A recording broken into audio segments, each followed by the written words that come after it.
Senator Harkin has been really interested in how we can, with this reauthorization, put a greater focus on looking at a well-rounded curriculum.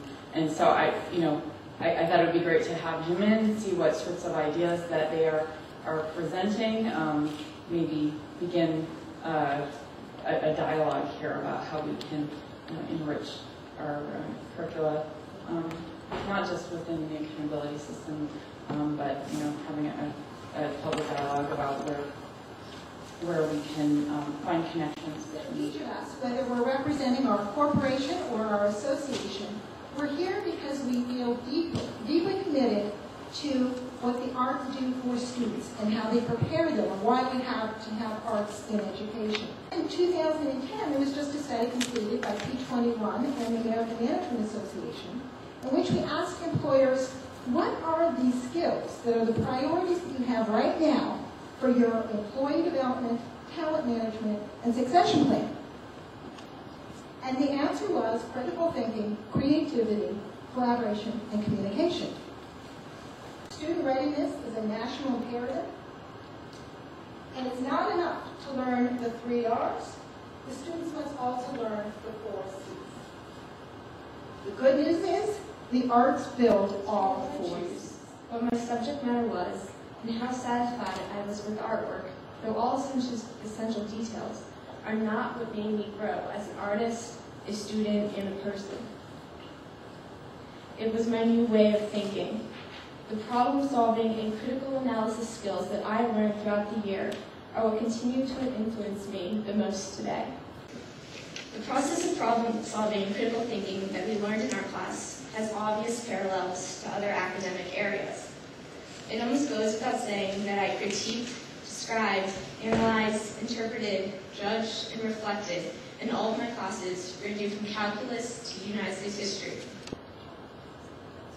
However, these skills do not just apply to the classroom. I utilize problem-solving and critical thinking skills while I'm on the cross field, when driving a car, while teaching swimming lessons to reluctant children, and when choosing a favorite is what adheres to every person. Every day is necessary for a human being to breathe. As a dancer, it is necessary for me to dance at least 4 times a week. That could mean dancing in my room with the music blasting, or in a leotard or in a studio with a leotard.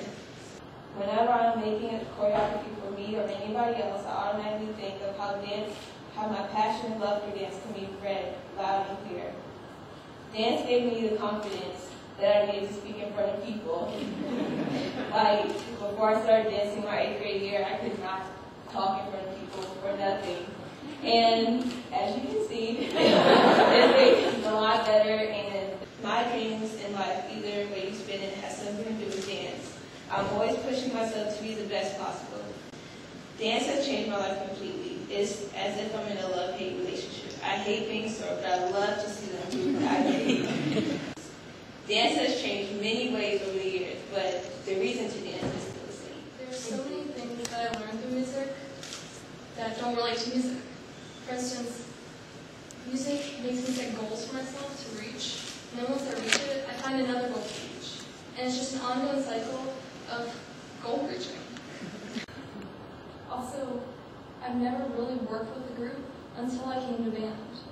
I mean, yes, I have performed in a solo festival where I'm a soloist with a piano contest, but this summer I'm going to start back up again with marching band. There are 160 other people in the marching band I have to work with, and we're not graded individually on how well we do in performance, it's graded as a whole.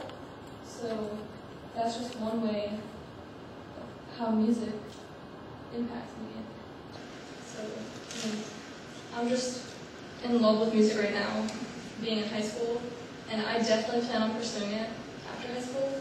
So I want younger students to find something in 5th grade so that they find something and have the same passion for it once they get to high school and further on. As a high school student, I've heard over and over again that academic classes take priority. And to say academic, I mean math, history, science, and literature. I mean, these are the most important things for us to learn, if only because there's an SAT subject test for each one. So when I tell my teachers, administrators, and actually some of my friends sometimes that creative education is equally as important, I get a lot of funny looks. That's all extra stuff, they say. Writing classes, choral ensembles, school musicals.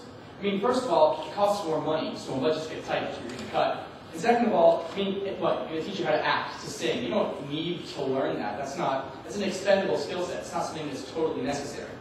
But when people say things like that, they really fail to look behind them. Because if they did, they'd see how invariably wrong they really are. My arts activities, whether it be running a band or being in the school plays or writing, fuel my academic growth.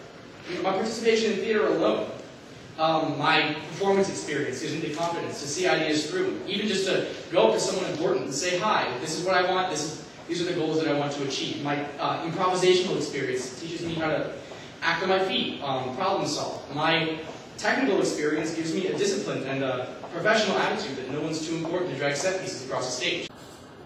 For a budding entrepreneur, a music class in an early age will, sure, teach them how to write a jingle, but in the end, bring the inventiveness to conceive a fresh startup idea.